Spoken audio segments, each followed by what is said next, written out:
यह कहानी है सुंदरपुर गांव की, जहां माधव काका अपने बड़े बेटे समर के साथ सिर्फ 10 में स्वादिष्ट फिश करी बेचकर लोगों का दिल जीतते थे। लेकिन उनका छोटा बेटा नमन हमेशा काम चोरी करता था, इसलिए पूरा गांव उसका मजाक उड़ाता था।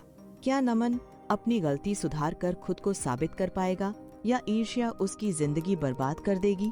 आइए जानते हैं इस दिलचस्प कहानी में। आओ भाई आओ, सुंदरपुर की सबसे ताजी और शुद्ध मसालों से बनी फिश करी खाओ। हमारे यहाँ पैसे की कीमत नहीं, बल्कि आपके पेट की संतुष्टि और चेहरे की मुस्कान सबसे ज्यादा मायने रखती है।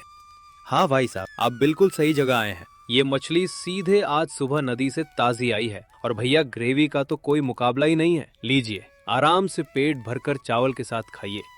अरे माधव काका, आज के जमाने में जहाँ एक चाय भी ठीक से नहीं मिलती, आप 10 रुपए में इतनी लाजवाब फिश करी खिला रहे हैं। आपकी ईमानदारी और समर की मेहनत का इस पूरे इलाके में कोई मुकाबला नहीं है भाई। ये सब तो आप लोगों का प्यार है भैया। बस दुख इस बात का है कि मेरा छोटा बेटा नमन इस हुनर की कद्र नहीं समझता। वो बस दिन भर सोता रहता है या बड़ी बड़ी बातें करता है, कभी यहाँ हाथ बटाने नहीं आता। शाम होते ही माधव काका और उनका बड़ा बेटा काम खत्म करके घर लौट आते हैं। सामने चारपाई पर उनका छोटा बेटा नमन आराम से आम खा रहा होता है, जो पूरे गांव में सबसे बड़ा कामचोर माना जाता है। नमन बेटा, आखिर कब तक तुम इस तरह खाट तोड़ते रहोगे? कुछ तो अपने बड़े भाई समर से सीखो, जो सुबह 4 बजे उठकर मेरे साथ नदी पर जाता है और काम सीख रहा है।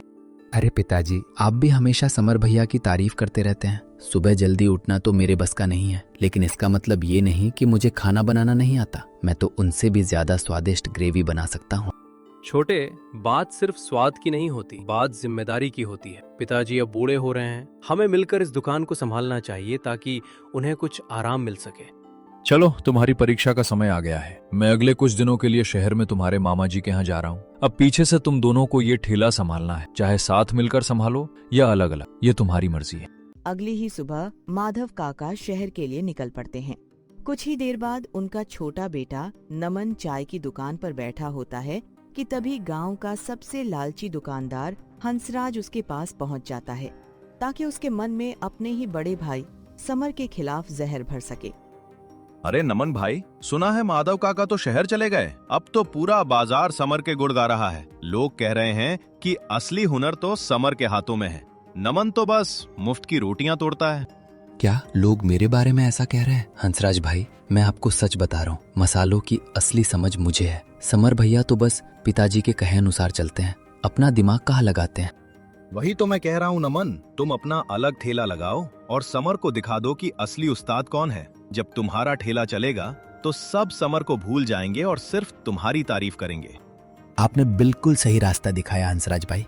मैं समर भैया के साथ काम नहीं करूंगा। मैं बाजार के दूसरे कोने पर अपना अलग ठेला लगाऊंगा और इस बार कुछ ऐसा बड़ा करूंगा कि लोग देखते रह जाएंगे। अगले ही पल नमन अपना अलग ठेला लगाने की जिद लेकर गुस्से में अपने बड़े भाई समर के पास पहुंच जाता है। भैया, पिताजी ने कहा था कि हमारी मर्जी है कि हम साथ काम करें या अलग, इसलिए मैंने फैसला किया है कि मैं आपके साथ ठेला नहीं लगाऊंगा। मैं अपना अलग मुकाम बनाऊंगा।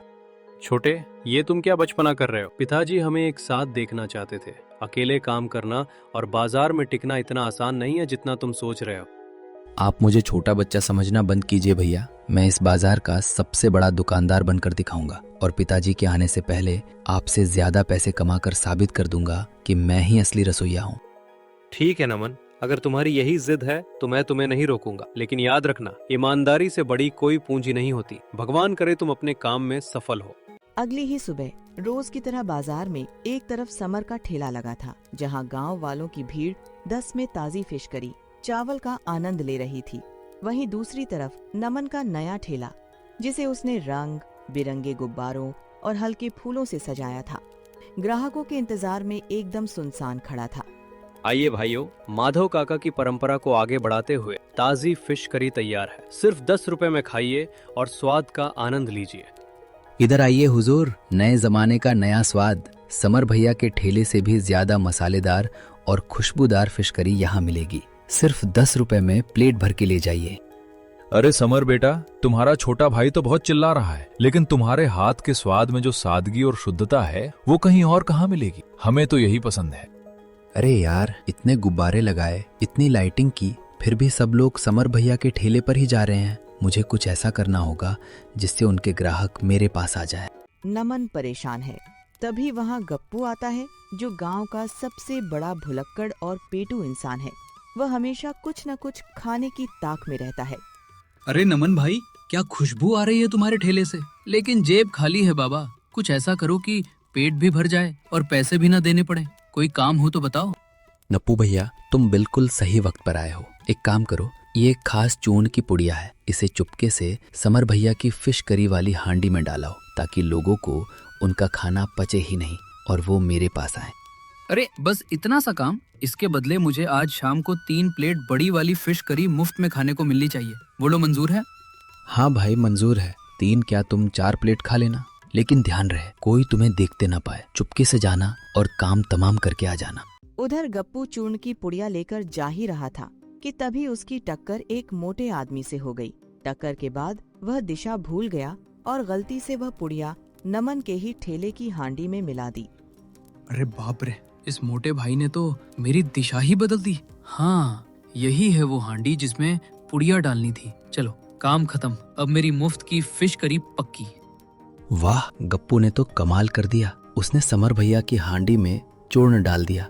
अब देखना समर भैया के ग्राहक कैसे भागते हुए मेरे पास आते हैं। नमन भाई, काम बिल्कुल वीआईपी तरीके से हो गया है। अब शाम को मैं अपने वादे के मुताबिक पेट साफ करके खाने आऊंगा। पैसे मत मांगना। हाँ हाँ ठीक है गप्पू भैया, तुम शाम को आना। अभी तुम यहाँ से जाओ, वरना किसी को शक हो जाएगा। अगले ही पल गांव का एक नया ग्राहक जल्दी जल्दी नमन के ठेले पर पहुंचा और उससे अपने घर के लिए फिश करी पैक करने को कहने लगा। अरे भाई नमन, मेरे घर पर बहुत सारे मेहमान आए हैं। जल्दी से 5 प्लेट फिश करी पैक कर दो। तुम्हारे भाई के यहाँ बहुत लंबी लाइन है, मेरे पास वक्त नहीं है। अरे बिल्कुल साहब, अभी पैक करता हूँ। ये लीजिए गर्मा गर्म और एक्स्ट्रा मसालेदार फिश करी। आपके मेहमान उंगलियां चाटते रह जाएंगे, ये मेरा वादा है। उधर दूसरी तरफ खड़ा समर नमन के ठेले पर ग्राहक देखकर खुश हो रहा होता है। चलो, बहुत अच्छा हुआ कि छोटे के ठेले पर भी ग्राहक आने लगे। आखिर भाई तो मेरा ही है, उसकी बोहनी हो गई, मुझे खुशी है। समर भैया, आप बस मुस्कुराते रहिए। कुछ ही देर में आपके ग्राहकों का पेट बोलेगा, तब आपको पता चलेगा कि नमन क्या चीज है। तभी कुछ समय बाद वही ग्राहक एक और ग्राहक के साथ गुस्से में नमन के ठेले की तरफ आता है। नमन को लगता है कि वे समर की शिकायत करने आ रहे हैं। ओ भाई दुकानदार, ये कैसा खाना खिलाया तुमने? तुम्हारे यहाँ की फिश करी खाते ही मेरे मेहमानों का पेट ऐसा खराब हुआ है कि सब चक्कर खा रहे हैं। तुमने खाने में क्या मिलाया था? अरे भाई साहब, आप गलत समझ रहे हैं। पेट तो सामने वाले समर भैया की फिश करी से खराब होना चाहिए था। मेरी फिश करी में तो शुद्ध मसाले थे। झूठ बोलता है। हम तो सिर्फ तेरे ठेले से खाना लेकर गए थे। तूने हमारे मेहमानों का स्वागत खराब कर दिया। आज तो हम तेरा ये ठेला ही बंद करवा देंगे।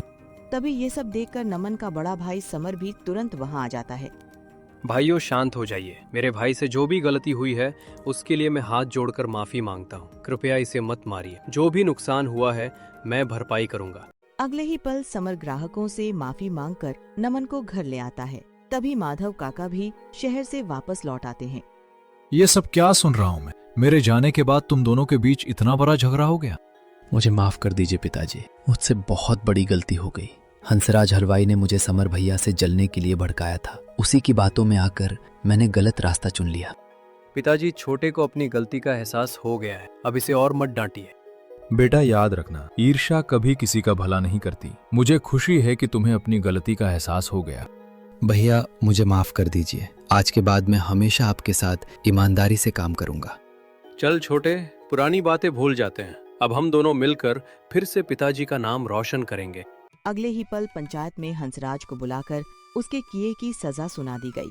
इसके बाद समर, नमन और माधव काका फिर से मिलकर अपना ठेला चलाने लगे। इसी के साथ यह कहानी यहीं समाप्त होती है। हमें इस कहानी से सीख मिलती है कि ईर्ष्या इंसान को हमेशा गलत रास्ते पर ले जाती है, जबकि ईमानदारी, प्रेम और परिवार का साथ ही जीवन की सबसे बड़ी ताकत है। ऐसी ही मजेदार और सीख देने वाली कहानियाँ देखने के लिए वीडियो को लाइक, शेयर और चैनल को सब्सक्राइब जरूर करें।